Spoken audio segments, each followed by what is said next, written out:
Happy 4th of July weekend. Most people get like all patriotic about like the guns or like freedom, America. And meanwhile, I'm over here like my big patriotic soapbox is like Ballpark, Oregon. And so that's what I wanted to like talk about today. So one of the things that I feel incredibly passionately about underneath the surface that is probably a little bit out of control is like my belief that Ballpark, Oregon needs to be like brought back in its entirety.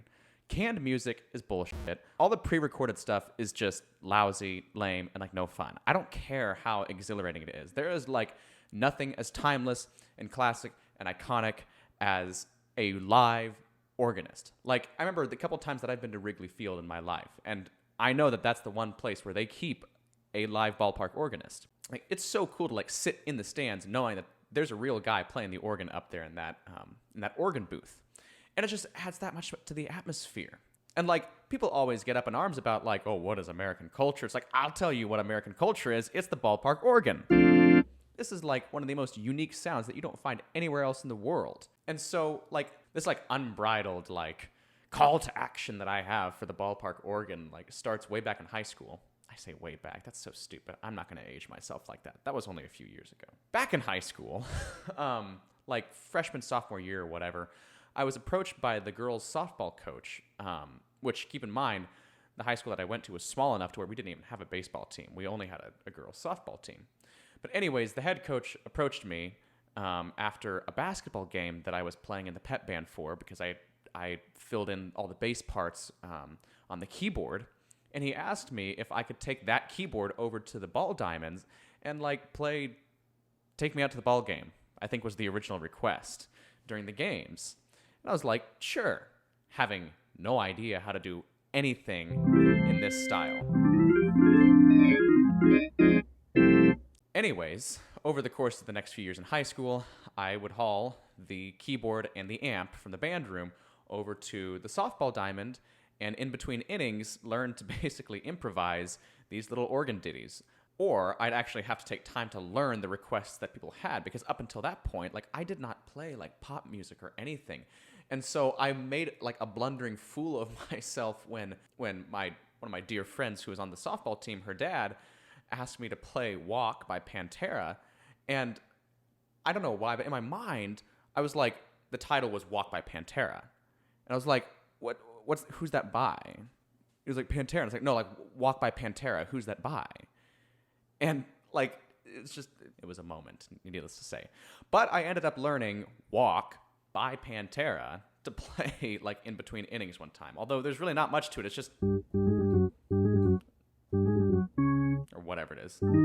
I kind of forgot it at this point. But anyways, so it was a fun, kind of mostly embarrassing learning experience because I would like screw things up and whatever. But people loved it. At least I think they did.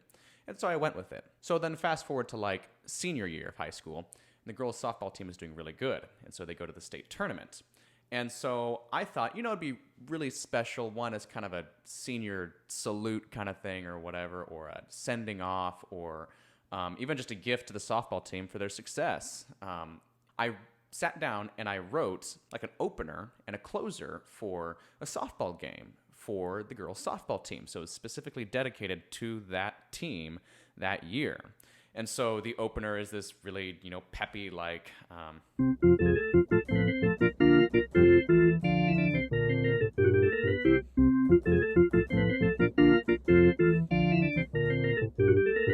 it goes on and on. And then the closer, I remember thinking as I was sitting down and writing it, it was like, okay, it needs to work to where it's great if they win, but it also works if they like lose. And so it's this strange combination, like, I don't know how to describe it, of like peppiness, but also, oh darn, you tried your best, great job, even though you lost. And so the melody after the intro is this.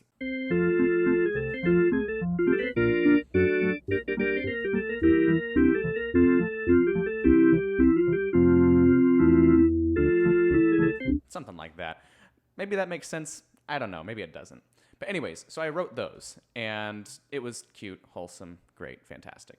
Although I was so mad at how my schedule worked out because like the last game that I played for the girls' softball team was the same night as a stupid wedding rehearsal that I had to go play for. And they were playing a doubleheader game, and so I was only able to stay for the first one, and I missed the second game that basically like sealed their trip to the state tournament. I'm still petty about that.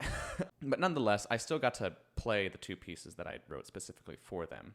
Although that was the last time I ever played for a softball game or baseball game of any kind. And so to kind of like cope with this, realizing how much I really loved doing ballpark music, I set out over like the rest of that summer, not really the summer, but then starting in the fall especially, as a freshman at KU. And this also goes hand in hand with like my terrible first year at KU. It was just miserable.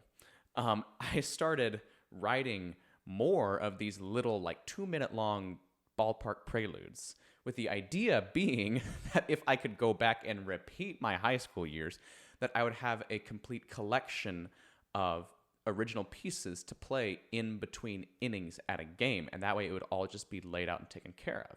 Whenever I'd be frustrated trying to learn the repertoire that I was supposed to be, or whenever I was just overwhelmed with school or whatever, I would go over to a practice organ and I would just start writing these little short ditties for the ballpark organ. Some of them were more subdued, like...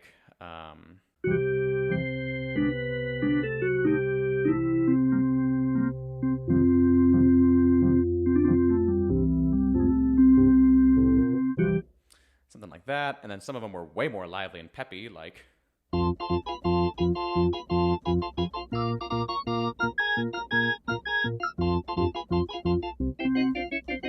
whatever it was. And basically, so I continue writing these out, and not that I'm ever going to use them in a game setting at all, and I still haven't, but the following spring rolls around, which is the beginning of the pandemic, right?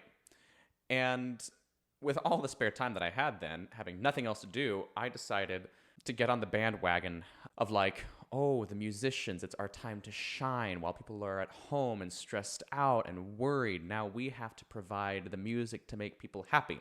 And so what was my method of doing it? It was saying, hey, you can't go see a baseball game, but hey, I can bring the sounds of the ballpark into your home. And so that's what I did, is I went into my little parish church at home on this really just trashy Allen organ, just terrible. Turned on all the tremulants, and every day I like recorded a new prelude, just real short, and then posted it on Facebook just to be like, hey, look at this. Here's some happiness for your day. And so that was kind of a fun little lockdown project, and it gave me an excuse to like record these, notate them, share them with people. And so, yeah, so they're out there somewhere. But ever since then, I haven't used them at all. I wrote a letter to the Royals just for fun. I was like, hey, need a ballpark organist? I'll do it. To which they responded, no. To which I was like, well, your loss. Anyways, so I totally envy anybody that I see like on TikTok or YouTube or whatever who's like playing the organ in a ballpark. I'm like, I just want that just once.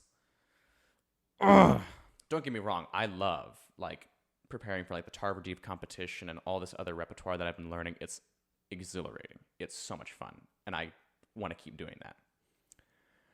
But there is something particularly amazing about playing the organ in a sports setting. And I think it's just the fusion between the arts and the athletics, that it's like, this is like the marriage that's supposed to happen that no one wants to like actually admit.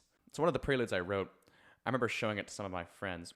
I showed it to Megan, and we were like arguing about what key it's in, because those are the arguments that you have as a musician couple. I was working on notating it, and I was like, I don't know what key to write this in. And this is before I learned about modality or anything. Anyways, it goes like, this is the opening, right? So it's like in C.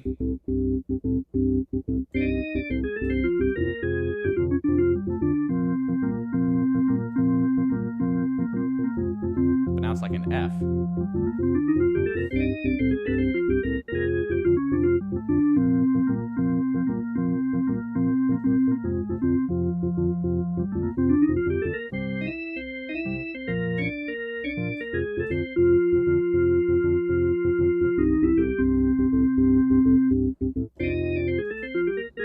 goes through this whole kind of chord progression. But it was like, is it an F? Or is it in C? Or is it an F or C? F, C. And we went back and forth and back and forth and back and forth, and like took it to some of my other friends, and then they started bickering about it. It's like, I don't know, is it an F or is it in C? Is it an F or is it in C? Is it an F or is it in C? And so then it became dubbed the schismic shuffle, because it was just causing a schism. So there was that. And then it was funny because as I was writing these, I realized I haven't written an arrangement or anything of Take Me Out to the Ball Game. And that's like literally the most important thing to write for the ballpark. And so I decided, of course, it can't be anything normal, but it had to have this wild, like after the crowd would sing it. So I'm going to end with that today. I hope you have a fantastic 4th of July. Thanks again so much for watching. Hope you enjoyed this video. If you haven't already, consider subscribing, and I'll see you next weekend.